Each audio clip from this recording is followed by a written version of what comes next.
What is up, everybody?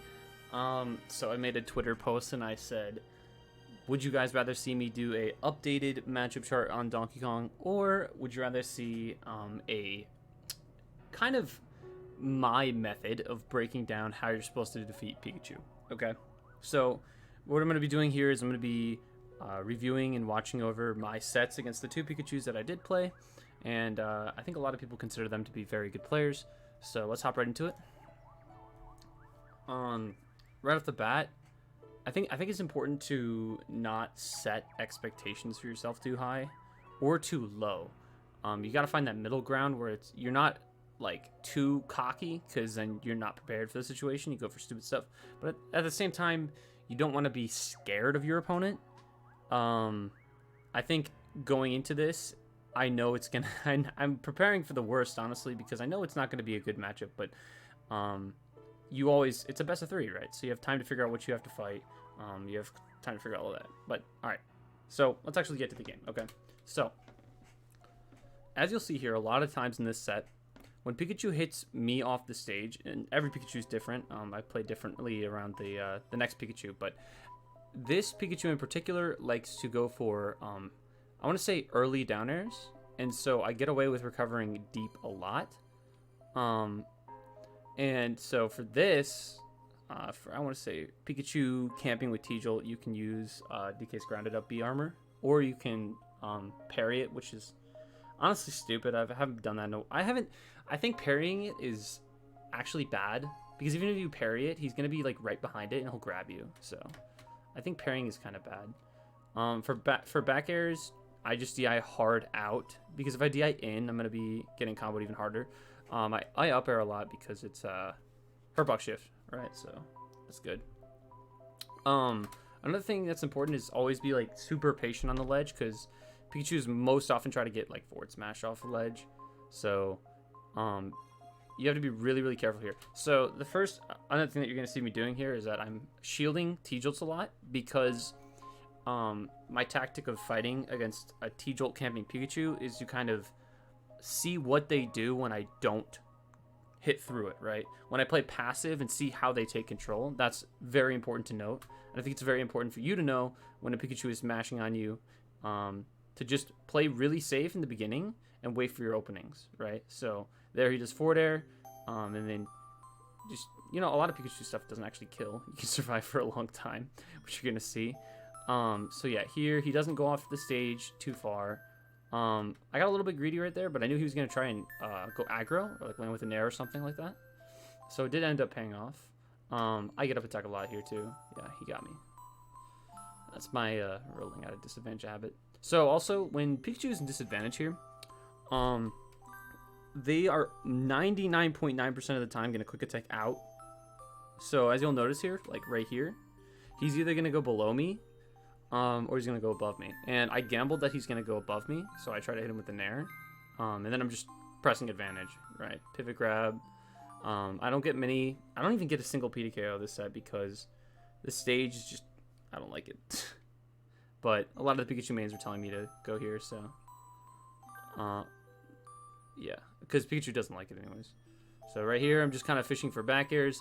He aggressively Teejolts in, so I get a B reverse down special, which isn't even that unsafe, even if I didn't hit him. So that's good. Here, actually, that's extremely important to know, okay? This is not even for Pikachu. This is for most characters that can press a lot of buttons on your shield. He lands with Nair, okay? So most people, what they do here is they're going to either spot dodge or they're going to try and jump out, okay? But I know he's not going to grab me, because he hasn't shown that he's going to try and grab, like landing grab. He hasn't tomahawked once yet. So I just hold shield, and then he up tilts, which I have a lot of free time to get out. And then he's chasing me. Right here, I jump over it. That was a mistake on my part. Right there, I challenged it once, but it didn't end up working out. So it's really important to hold center stage in this matchup. Because the more, like, I'm in the corner a lot, which he doesn't kill me for, because I'm just making good decisions in disadvantage. But this is another situation right here. I think I played this correctly, where he does fair on shield, and I actually can't out of shield this. So I choose to disengage, which is the correct option, but I should have jumped. I shouldn't have rolled. So he chases me down, gets the grab off the Nair, and then he's just going for this, which is totally fine. I'm totally fine with taking T-Jolt off the stage. It's much better than them going for a spike. So he's really, really passive. And then right there was a glimpse of... So you can back air through T-Jolt, by the way. Just a fun fact. I tried it right there. It didn't really work, but it ends up saving me later.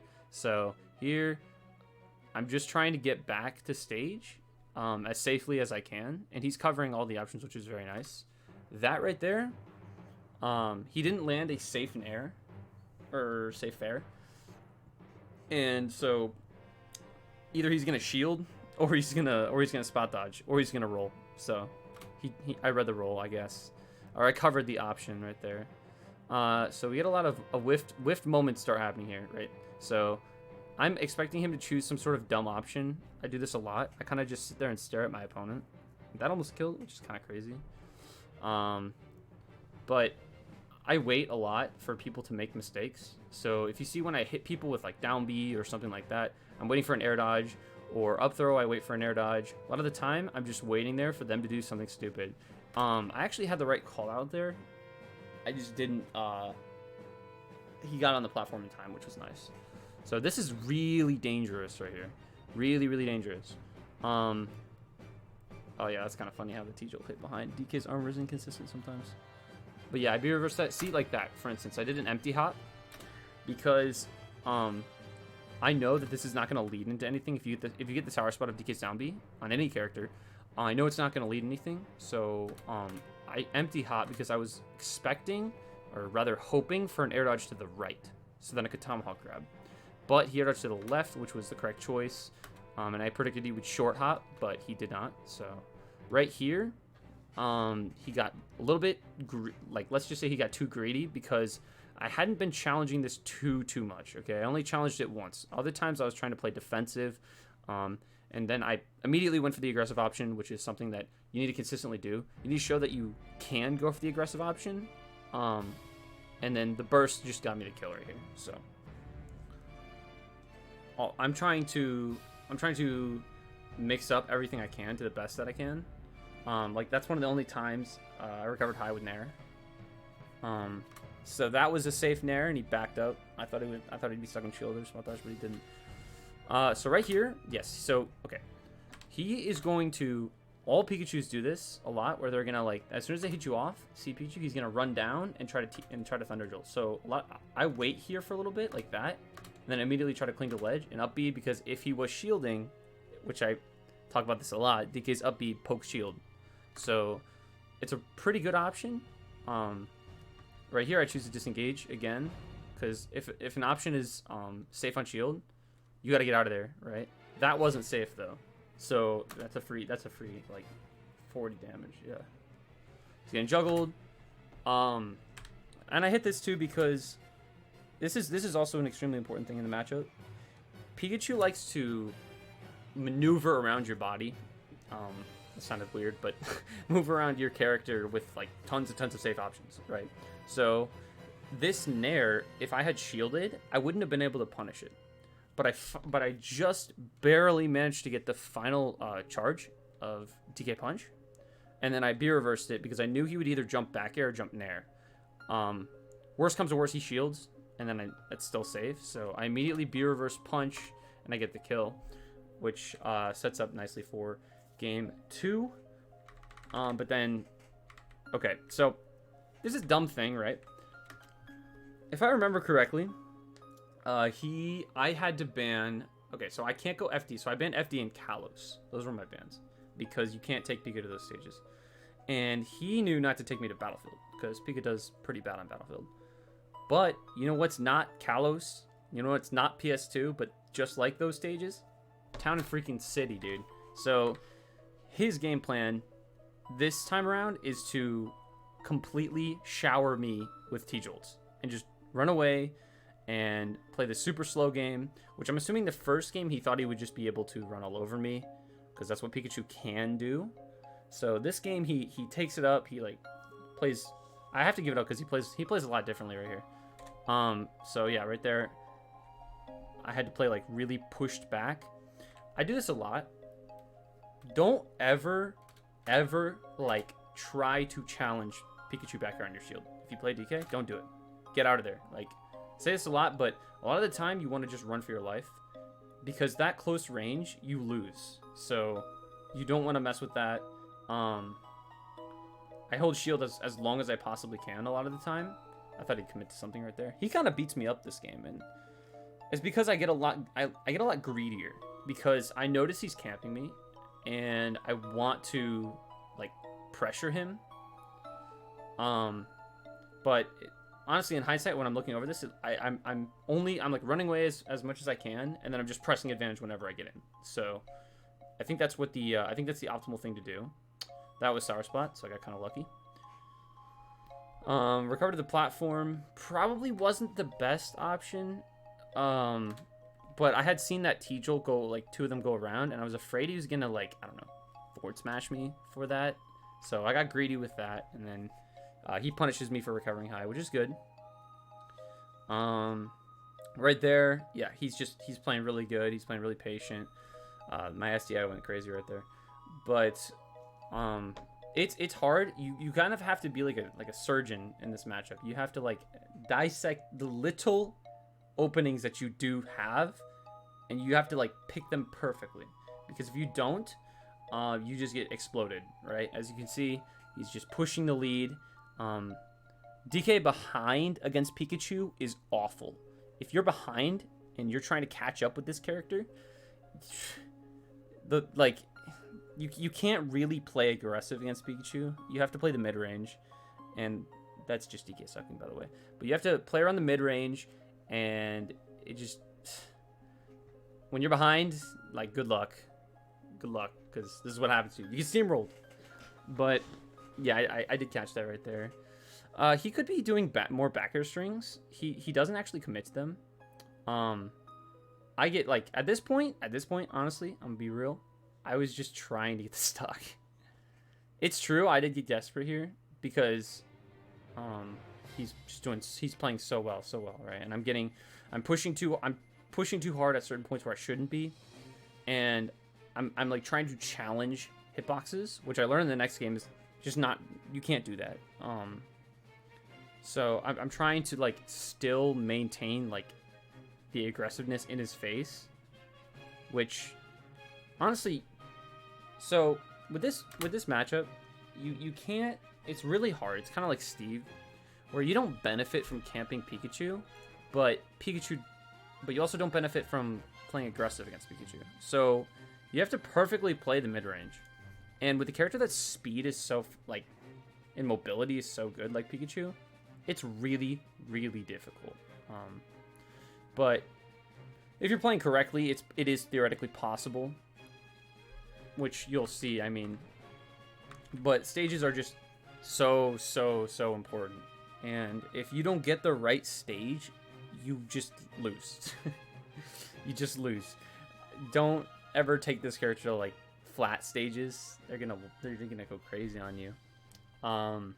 But yeah, I'm just running into all of them. I said this before, I don't really mind taking too much T-Jolt damage.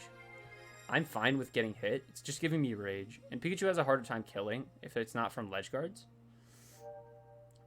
So that poked, actually. That I did not drop shield, that poked. But here I try to dodge a T-Jolt. I go high, yet again. I'm learning that, like, he follows the same pattern, like right here. Like he'll do T-Jolt, and then right there. Oh yeah, also, look at this right here. Ready? Look at that. So yet another time, I called out the up special by dashing back, because Pikachu likes to, all the time, they like to be aggressive with this. So if you see them like floating near this area, the ledge, there's like a 90% chance that they're gonna try to like up B through you, like quick attack through you. And he ended up hitting me for it, which I tried to call out, but I just wasn't fast enough. And I can't even jaunt because it's not Wi-Fi. He really wants me to like jump into that forward smash. It's really funny.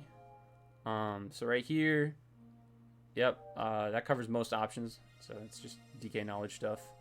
But right here, yes. So you have to know when you can go for DK or grounded up B, because Pikachu can space himself in a way that if he's recovering from like far, he has enough time to plant the T-Jolt and then safely run behind it. But if he T-Jolts like in your face like this, it's a free hit. Like you have a lot of time to react to this, right? So like I see that he's coming with it and I instantly go for this. Which he doesn't die for, which is unfortunate, but right here, I'm just trying to shower him with back airs. I see him air dodge, but he had good drift there, so that option, I love that. I love DK punch off ledge. It's so good, and people do not understand how to deal with it. So, yep, he tried to trump me because I have been patient on the ledge, and that was good counterplay. Honestly, it's that if you catch somebody like sitting on there, which down B, like you guys, there's no reason not to down B at the ledge. Not like spamming it over and over again, but there's no reason to not like B reverse down B at the ledge because there's a chance they get two framed and then they just die for it, and it's not even like unsafe. So I always do B reverse down B and down B in general. It's pretty good. Okay, yep. So I'm DIing like out at this point, but then now I'm DIing in, right? So that right there is another example. Like, if you want to be like really good with DK, you have to master your recovery. Like this right here, 99.9% of lead smash DKs go jump and they up B in, right?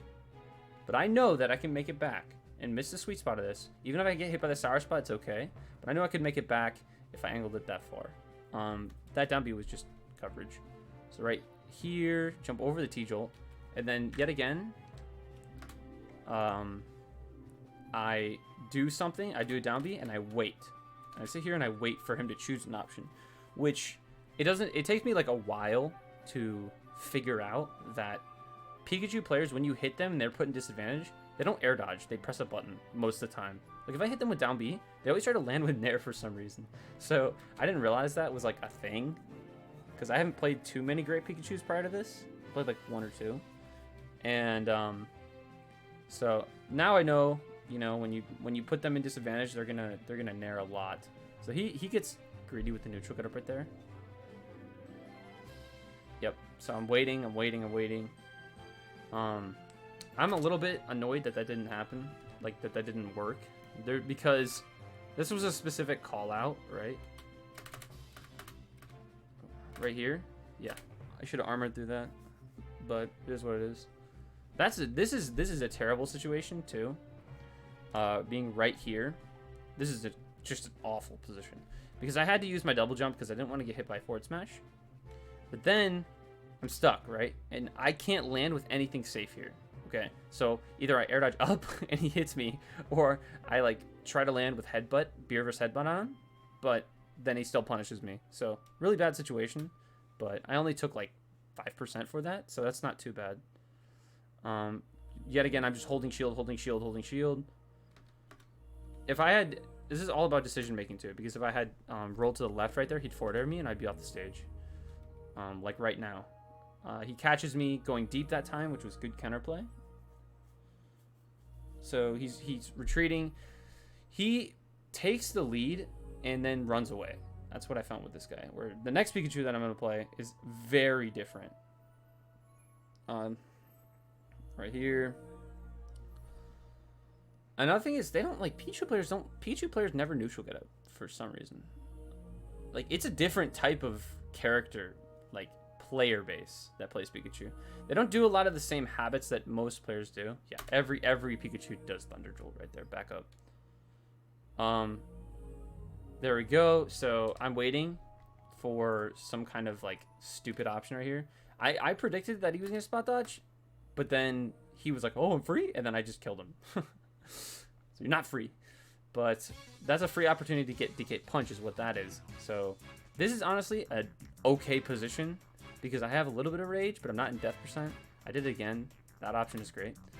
Dash tag. I wanted some sort of like air dodge inwards to the ledge because I thought that's what he would do.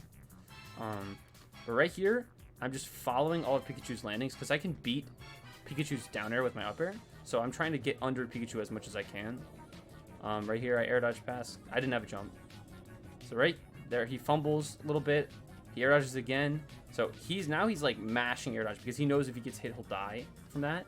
So this is horrifying. Oh, sour spot. And then dash tag right here, recover low. He's getting so greedy right here. He rolls in. So, and then he doesn't tech it. So, pop off, yeah. No. So here's something that 99.9% of the Smash player base doesn't know. Tech checking is like not bad. Like, I'm serious. When I played Tweak, I played DeBuzz, you know, I've played Jake, all them, and there's like a solid 50% chance they don't tech. And people just are like, oh, you're hitting people with cheese and they don't tech it because they're bad. I'm like, I think that most people are focused on mashing, and so they don't tech, right? And they don't think that I'm going to go for it. And if you don't turn your body around when you fall off the stage, it's not obvious that you're going to go for a tech check. And in this type of situation, last hit, last stock, there's a really solid chance that they're not going to tech. And so for that, it's actually not that bad, right? So basically, so this will be part 1. If you want to see part 2, leave a like, leave a comment, subscribe, you know, the usual stuff. But basically in this, I just kind of covered a little bit of how to deal with T-Jolt. You gotta play patient, play slow, and then burst. Burst when you get them at like high percents. Like ground it up, he goes through it, punch goes through it, back air trades with it, and then lingers, and you can jump over it. But wait, I don't show your trump card. Don't do it.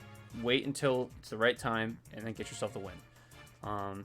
So that's, and then recovering, be really patient, and neutral, just hold shield a lot. SDI away from Pikachu, do not SDI in. That's a bad recommendation if somebody tells you to do that.